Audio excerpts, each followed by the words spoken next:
West Nile TV. Meyuder Ingamwa.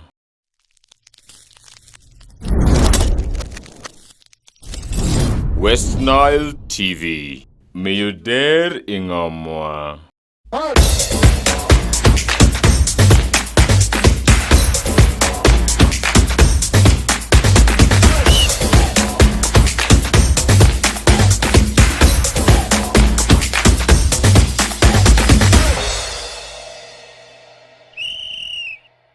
Very good afternoon. I want to say it's nice and interesting. Yet another very good edition of this very day, and it's the first, entering in the Monday, in the first, of course, in a new month, in a Monday. Looks very unique, and this is why I want to say you're most welcome for the Whistle Time on West Nile TV. My name is Owen Futuwezaga, and I want to say it's been a pleasure for this moment to get me still alive because it's a new month. We're just rolling it down. It's November and December is very near, so that's one of the biggest. That means we're getting into New Year in very few months. That means like 1 or 2 months to go in there. But of course, I'm not alone. I am with that is Oscar, the Brazilian, in the studios. As a couple of things we're going to be discussing. When he was not here, he was in War. As for us, we were following Uganda Premier League, but of course, it couldn't make him not follow that. Still following English Premier League still happening, but of course UEFA Champions League is also coming back, so a lot is happening in there. But of course we'll come back from the coronation, and probably I want to say thanks to the West Nile team that went and represented us, though I didn't go this time around. People of Wadi, forgive me because I was caught up by of course a duty, but next time better. Oscar, most welcome. Niceness, and of course happy to sit with you one-on-one today again. Oh, it's a pleasure, and unfortunately you missed. Yeah. Going into the King's Palace. I think honestly the most organized kingdom I've ever come across is the across West Nile or across Uganda? West Nile, and even I think northern Uganda. Okay. I think Alur Kingdom is the most organized. Others should borrow a leaf from there. It was nice to first of all enter to the palace bare feet, whether you like it or yes, you must do it. Women, they can go with their shoes. Why women so unique? Anyway, that's going to be for another day. Let's get to the stories that are coming in right now. But of course, we have always seen people talk about, we have kept saying about women. I don't know why it's special, but of course, even if a woman comes near you say, congratulations to Jadipo, Prince of Parangala, after he was crowned the new Prime Minister of Kerala. So I think after here you can ask one. I'm yet to. You can go for one. But we just want to do. I want to say congratulations, Mr. Prince. Of course, we are going to be. I know the party will be there. That party will come. So let's start from there. Now, Uganda Premier League took place in this very way. Before you left, we had covered the game between Arua Hill and Ndubaraka. Arua Hill has been fined 1 million, and of course they are also being said to play the URA game, which is set to take place tomorrow behind closed doors, and that's one of the biggest things. Arua Hill lost to Hussein Balangu's side. Hussein Balangu, I keep repeating my word, Hussein Balangu set a good pace for Arua Hill, taking them unbeaten, and of course the unbeaten is the same way he went to Mbarara. Arua Hill went to Mbarara and broke it. So now, what does that mean for Hussein Balangu? His words were very simple. He gives respect to Arua Hill, but of course he deserved that and he needed it, and he has got it. Well, we also that forthcoming leave their differences that they had. But honestly, from a honest point of view, I think if you watch the game Arua Hill played at home with Ndubaraka, it will leave you wondering that tactically they didn't get it right. The organizational ability was still wanting. So going to Mbarara, and we all know that going to win away at Kacheka is not always something easy. Now, Hussein Balangu, having known the team and having been with the team for a while, he knew exactly how to get the missing pieces of the puzzle to actually get it right. So Arua Hill losing there, someone would say, yes, it's normal. If Ndubaraka can also lose at home, yes, you can also lose away. But I thought one thing that Arua Hill had done was to set that bar high, that expectation, going to Wankulukukuan beating Express on the fasting. Was one of the things that actually set the bar high. Everyone was expecting, okay, now after here, maybe Arua Hill should have beaten Onduparaka, Arua Hill should go to Kacheka. Should we say that's the reason why all teams are getting very much prepared for Arua Hill Sports Club? Yes, when you announce yourself, you know when Onduparaka went to play the finals of the Uganda Cup against Vipers, the way they celebrated that loss and the pace with which they started the Uganda Premier League by then, in their first season, 2016-2017, was a way that it tried to sell to everyone that when you're coming to play against Onduparaka, that's a big brand. And the best maybe you can get is a draw. And mostly they used to do that. They got the Green Light Stadium. Yes, it was they got a called, win. AKA called Parago Stadium. You don't survive there. They got a win against KCCA, got a win against URA, the man of which is even they beat Villa. So it tried to now give a picture. In fact, the way the fans come to cheer the team, you will not see that anywhere in Ugandan football. Even in East Africa, the way the fans in West Nile, the fans of Onduparaka came to support the boys, I think it gave one a fear factor. So we expected Arua Hill had already announced themselves by beating Express. That was a very, very big announcement that we are already here. So I know things do happen in football, and you need to respect all results. You can either win, you can either draw, or you lose. But now I think this is the time for Arua Hill now to try and bring back what they had started against Express. They have a game against URA tomorrow, and I expect them to bounce back. Now, them being fined, I saw that coming. In fact, I was expecting the figure to be a little more, in the region of about 5 billion, because we attended the pre-match press conference. They said strictly they're going to allow 200 people. How did the arrest enter? That's the big question. And I also told you here that I was seeing something more than that going to happen, because one, you have put the figure to be 10,000 for ordinary, for people to enter, and people went in large numbers. Were you going to refuse money? That is one thing. You can't refuse money. So Arua Hill took two sides in a way that, of course, if you look at it, maybe are you trying to say they took the risk, knowing that, okay, we may get around 40 million, and if we were charged 5 million, I will pay this and that. And where does that take Federation to anyway? Well, one, with Arua Hill, the temptation of the money. Nobody can resist money. That is number one.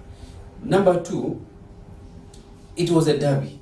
The demand of the game was much more. Even if they had to put at 20,000, people will still enter. Even if it was KCCA playing, and maybe they're playing a game with Vipers, I don't think they were really going to contain that issue of going to that number. They may not.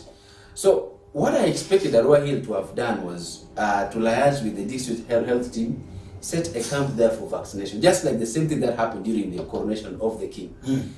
People were entering, but there was a team in place to do vaccination. They got the number. They provided mask, but again, when you're entering, if you're not vaccinated, there's a point there for you to go and do it. That was organized, and I expected that the same thing. Arua Hill had like 1 week to prepare for that game. I expected them to have actually done that, so that by the time even sanctions would come, you know that majority of these people are vaccinated. And maybe that would even help our federation to know that people getting into vaccination, and even Uganda at large. I don't think maybe it would even help with that. Maybe people would not would see maybe a fair thing that comes in their charges. Yeah, true. Because you've helped Uganda. Because you first of all, it is not easy to gather such a big number. Yeah. Now, once you have such a big number of people, you can't really let them go. That's the time to. Some people don't even have time to go to the centers, but when you put it as a condition for you to enter our pitch today, vaccinate, please. And either you give us a card or you vaccinate. Period. So, all right, it was very interesting. But of course, now, we're seeing for the federation, I think the sanction one, I saw it coming in a way. It was a TV game. Yeah, live. It's a live game, so I expected Onduparaka, Arua Hill to take precautions. Even if at the expense of them not of losing the money, but at least it was a live game. You could hide something if it's not live, but that one was a live game. The game even had to be halted for about 10-15 minutes. Because the fans were overwhelmed.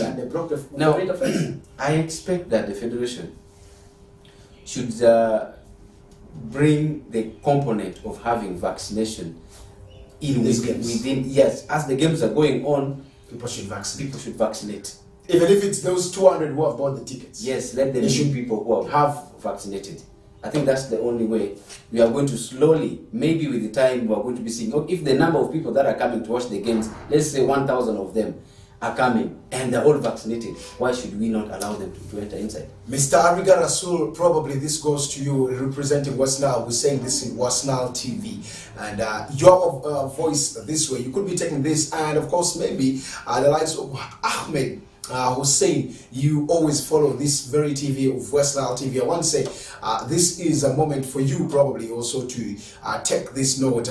Maybe discuss in your panels in there and with other people. I talk about the Edgar Watsons and Engineer Moses Magogo. I think this would be one of the biggest that you could put in place to see that a federation puts this, and you would have helped a lot, even helping Uganda. Why is it that we shouldn't always step down and do things in there? We should always arise, and this can be done. Just look at the numbers that come in there. And sports is mostly loved. Football is one of the biggest activities loved in West Nile and of course in the entire country. So let's try pushing in this and see how it comes. But of course, going away from there now, Nduparaka also still could not break that record that Bull Football Club had set against them of every time not winning against Bull. Look at the previous. Bull has ever beaten them and the rest have been draws, but still Alex Savili proved them wrong by beating them 2-0 at the Green Light Stadium, and the coach did say it is because he had not,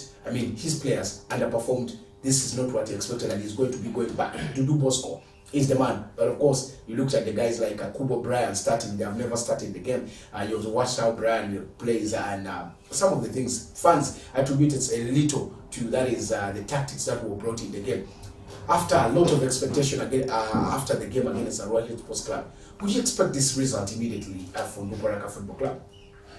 Not really. I expected at least the worst should be a draw. Coupled with the fact that you're playing at home.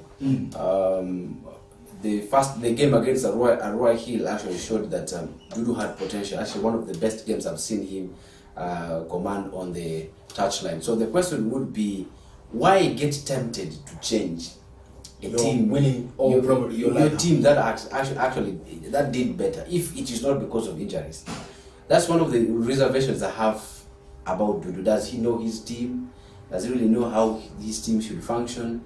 What should he maintain and what he should eat? These are the things that slowly by slowly they keep discrediting you as a coach.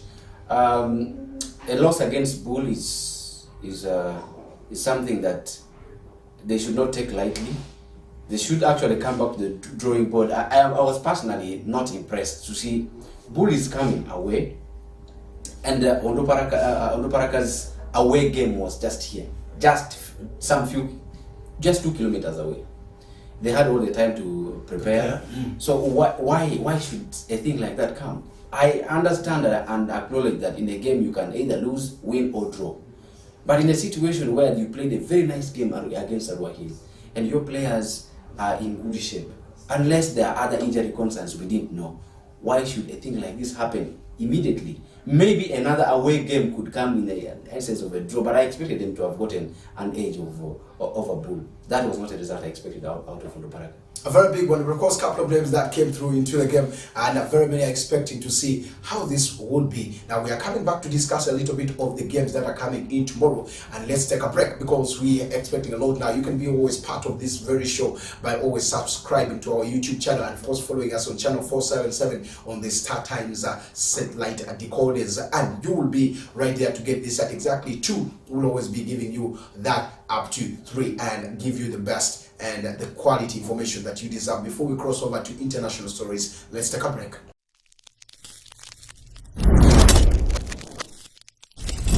West Nile TV, lighting up the region.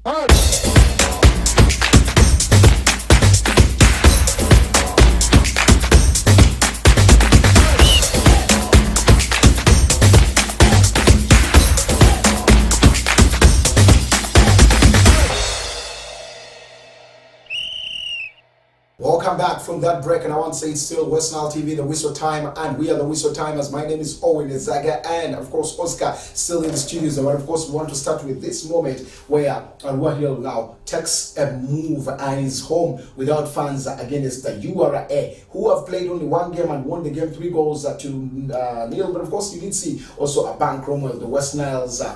He could talk about getting onto that is the score sheet. Press is what he has got in there, probably in the absence of that is Dezo Stephen Mukwala, who was not in with the team, but this time round he is trying very much in there. Could we see Dezo coming back? And when he comes back, what are you going to expect from the partnership between Bank Cromwell and this same boy as of course Dezo Mukwala? And you're going to be seeing Kochi Shafiq Kajimu all in that team. They are very good in that team. And Uzinafi and another West Nile are coming back because he started the previous game. All these are coming in there. You have a couple of names who are West Nile originated, and they will be in this game. Now, what should we expect from this game? Again, Babazi in the previous game, he did change his lineup so much against the one that played against Tondo Braka. Still he lost because he went with the 3 midfielders we talked about there time that are still doing the service we feel, and this is the same thing he used that same. Are you expecting him to come with this same lineup also into the team against that is URA?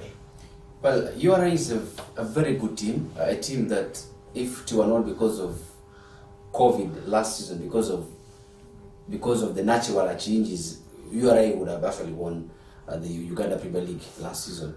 So I have loved the pace with which they have started. They have actually proved us at the continental level the way they are. They actually are playing their games the way that they are still carrying on to win. Express that playing the CAF Champions League only had 2 games to play, and they were seen off by El Merrick of Sudan. So this team is a well-composed team, and this game of tomorrow is going to be a make or break for Babazi and his technical team, and for the whole Arua Hill team to prove doubters wrong, that they are still the good people who are supposed to be taking charge of the team. What if they lose? Now it will pile more pressure, and I think the proprietor should be thinking twice, because if they lose the game tomorrow and they're playing it at home, that one will show that they don't have, probably the signings were not on point, or maybe the challenge is with the technical team that they did not recruit the right players. Because when you are given that amount of money to recruit players, the results should be seen. At least you should be able to pick out of 5 or 4 games, at least get 3 wins or at least 2, then 2 draws, maybe a draw, maybe a loss. That one is understandable. You're still picking up. Now, if they lose tomorrow, what will happen if they meet an organized team like KCCA? They meet an organized side like Vipers. You meet another organized side, now like the one they're meeting again tomorrow, is another organized side. Now that means that if you can go to Kacheka and lose to a team like Mbarara City that people even still think that's not one of the biggest teams that we could actually think of. They are a team that has managed to play for long in the league, but they're not one of the most intimidating sides you could actually come against. So now they have every opportunity to prove against URA. I suspect that they might now want to come with all guns out. The likes of their team captain Toha Rashid, they would want to come back with. I would love to see Kawa Rashid start the game, but even in the midfield, I would love to see Gaddafi Gadino start again. He was not in the traveling squad of last game. He was in Arua, including Innocent Madukas were here, including the club CEO. I saw them around. They did travel. Could we suspect something in that team not going on well? It could be, but we can... Because a couple of players were here, and a couple of officials I did also see here. No, I don't know what is happening in behind the scenes, but you would expect that such names would actually be going. We also last time talked about the ineffectiveness of the likes of Lihabwe, likes of Anini in the midfield, the likes of Gaddafi, Wahab. We expected at least there should be somebody who can open pockets, and that person could come in the names of Gaddafi Gadiro. We are not seeing that. Maybe he has his plan B, but they're coming up against another striker who has at least been scoring against them while they were at Onduparaka. Cromwell will start the game if he's fit, or if he has trouble, he will start the game. He's fit, he's on form. And he is not going to take it easy. He knows how to beat. Cromwell has beaten. He's going against Wahab. He's going against Toha. He has beaten Toha so many times. I have seen. Even while he was at Paida, he was one of the players who was so difficult for Toha to mark. I have ever watched that. Very difficult for Toha to mark. And even when he played against, when URI played against Udupara, he scored a brace. It was very difficult for Toha to mark. Very difficult for Muhammad to mark. You have that coaching, you expect him to be a coach, an aspiration, let's say. Would you blame a loss to an individual player? No. Because he missed a chance. I will not. Thank you. I will not blame. Because it is the team. And in a team, a player doesn't function alone. But there are some moments you make individual mistakes that can cost the team. But you should know how to handle it as the head coach. You're in charge of the team. A player can make a mistake that can cost the team, but still you have to stick together. We shall talk about why I asked that question with another time, maybe in another time, but of course that's one of the biggest. Now let's cross over to international stories and see what exactly is happening. Arsenal Football Club beat a team Leicester City by 2-0 in their game, and of course M. Smith Rowe got that goal that sealed Arsenal off. And you did also see the team of Leicester doing so much though, but after having a very good game against Manchester United, they came against Arsenal. They are not so that you expected, but a couple of saves from Ramsdale. Do you still rate Ramsdale ahead of Ben Leno, or you rate Ben Leno ahead of Ramsdale? They had around 8 saves that came through in there. Otherwise, those were going to be goals. With respect to Arsenal fans, I acknowledge that Aaron Ramsdale is doing well. And I appreciate and I congratulate that in the last game he did a very, very good job. But still, it doesn't give me that impression that I should rate him ahead of Bernd Leno. Okay. Bernd Leno has had the experience, has been at Borussia Dortmund, played at top level. He may not be playing now at that toppest level, but one thing I know is that a goalkeeper can drop in form. A player can drop in form, but his class will remain. I still relate that to Manuel Almunia and even recently Jens Lehmann. By the time Almunia came, Almunia is a very good shot stopper, was a very good shot stopper. And I tried to prove, they give him games in the Carling Cup, by then he will try and prove that he has that worth. That tempted also Arsene Wenger to drop him. To drop Lehmann to the subs bench, just to give that competition, so that next time when they give opportunity to the goalkeeper who is on the bench, will actually do better. Yet Lehmann picked up from there. He tried his best. I think was the only goalkeeper who was in the UEFA Champions League and did not concede any goal.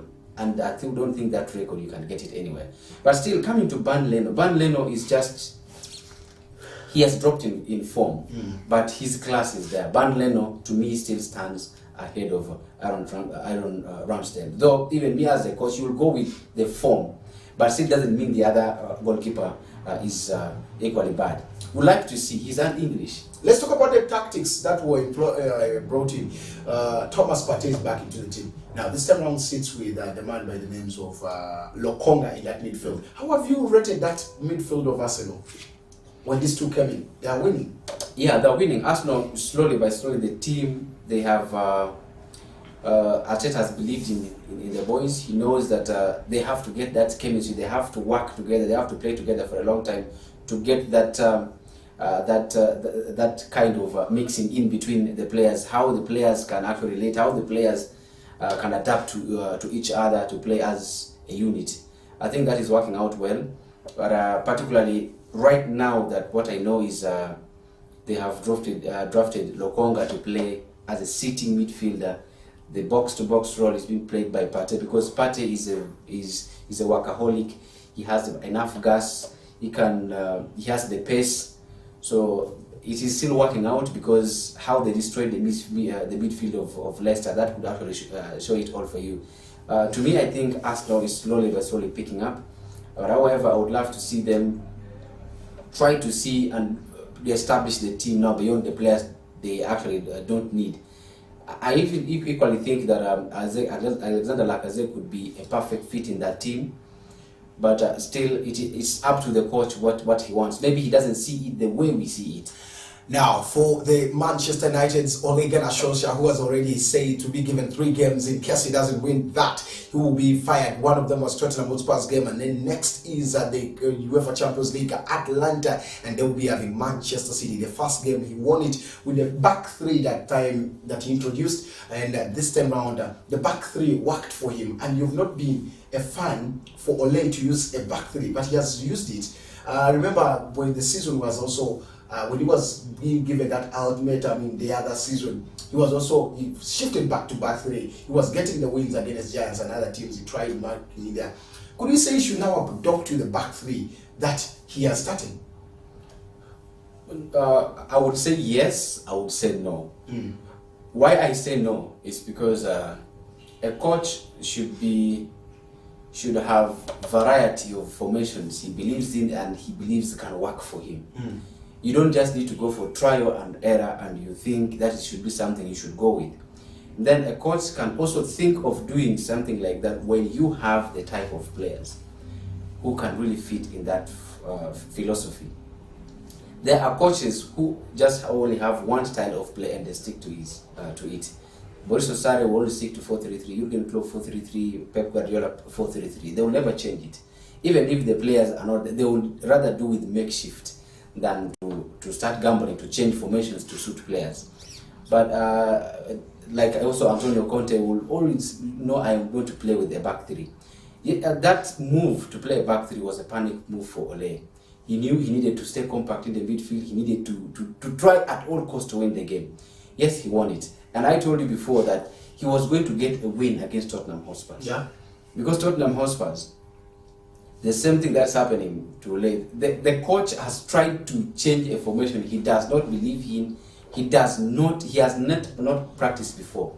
We all know that he has been, Nuno Espirito Santos has been a fan of only playing a 4-2-3, no, a 3-4-3 or a 3-5-2. So now at Tottenham Hotspur, he's being forced to play a formation that is not his. Playing sometimes a 4-2-3-1, you're playing a 4-2-1-2 formation, which honestly doesn't work out for him because he wants to accommodate some players in the team. That is what is happening. So I completely know that the game against Tottenham Hotspur should not be a yardstick to excite fans that Ole has gotten back to winning ways. Yes, he won, but Tottenham Hotspur is not a side right now that can come into a game and you think they're going to pose a threat. Not really. Next game is against Atlanta, but of course, let's talk about Cavani, Cristiano Ronaldo partnership up front. Those two strikers being all put there, and Ronaldo this time around played at the flanks. How did you rate his performance at Cavani? Well, Cavani is a natural centre forward. Is a goal poacher that you can rely on. If it were not because of his age or game playing time, is a person who can stay up there and get for you goals. He's always patient. Ronaldo is just somebody who is being used right now as a centre forward simply because he's not the same Ronaldo used to know. He doesn't have that pace. He's not a workaholic now. He's just somebody who will be in the box waiting to get for you the goals if the chances are created. He's not a Ronaldo who will run around to get his balls and create his chances. Not really. He's just been put. In fact, he has just come to enjoy the last minutes of his career at United. For now, he could be playing in the Chinese league to get crazy money just to get rich. But he also wanted to come back to United and try to do something. All in all, to me, the boys did well. All is left now is for Ole Gunnar Solskjaer to have a bit of consistency in the team. That's all what matters. If he can get the consistency, it's fine. But the biggest chance is going to come against is going to come against City. City. That's when you sit and you tighten your seatbelt if you case you want to travel and watch tactics. If you want to learn, you watch from that game. Coming straight to that game as we wind this session, Kevin De Bruyne is rumored to not be in the game against Manchester United, and that is one thing that is there. Will Man City miss this as we wrap it up? Yeah, Man City will miss. Kevin De Bruyne is one of the right now is the most complete midfielder we have in Europe. Others as well are there, but you give it up to Kevin De Bruyne with that type of consistency. A very good passer of the ball. He does the box-to-box role well. He creates so many chances. One thing that gives him an edge over Paul Pogba is he does it consistently. Paul Pogba is like a one-hit wonder. He has played a very good game against Leeds. It will take, again, some good games to see him have that type of performance. That's why I don't fancy always Paul Pogba. But Kevin De Bruyne will be missed, especially in a big game like Man City is going to play against Manchester United. That's when you watch the difference between him and Pogba. Who takes control of the midfield, who creates the chances, who controls the tempo of the game. I think they're going to miss him a lot. Will Manu miss Paul Pogba? And how did you rate Manu's midfield without Paul Pogba in this recent concluded game against Tottenham? Well, I don't want to rate Paul Pogba against Manchester United. No, against Tottenham Hotspurs. Tottenham Hotspurs, to me, in that game, I knew Tottenham Hotspurs already going to lose. So you're waiting for the Atlanta game? I'm waiting for the Atlanta game, but also in the Premier League, I want to wait for the Man City Man City game. I know Manchester United need Paul Pogba against Manchester City. They would miss him a lot because of his composure in the midfield. They will need his skills. They will need his ability to try to neutralize the threat that will be posed by Manchester City from the midfield. So they will really miss it. I wish we had a lot of time to discuss the tactics, but Manchester United will need Paul Pogba in that midfield. If they go into that midfield with that mentality of playing Fred, McTominay, the rest is history. Thank you so much, and viewer. I want to say it's still West Nile TV, and the whistle time still continues. Tomorrow we're coming a little bit to give you all the games, of course, in the UEFA Champions League. And remember, tomorrow is going to be the Tuesday edition, so a lot is expected to come. But of course, I want to say keep it at West Nile TV, and of course, you can subscribe to our YouTube channel and drop in your comment on the comment box down there. And of course, don't forget to click on that bell to always get that notification. Thank you so much, and I want to say stay hooked to your TV.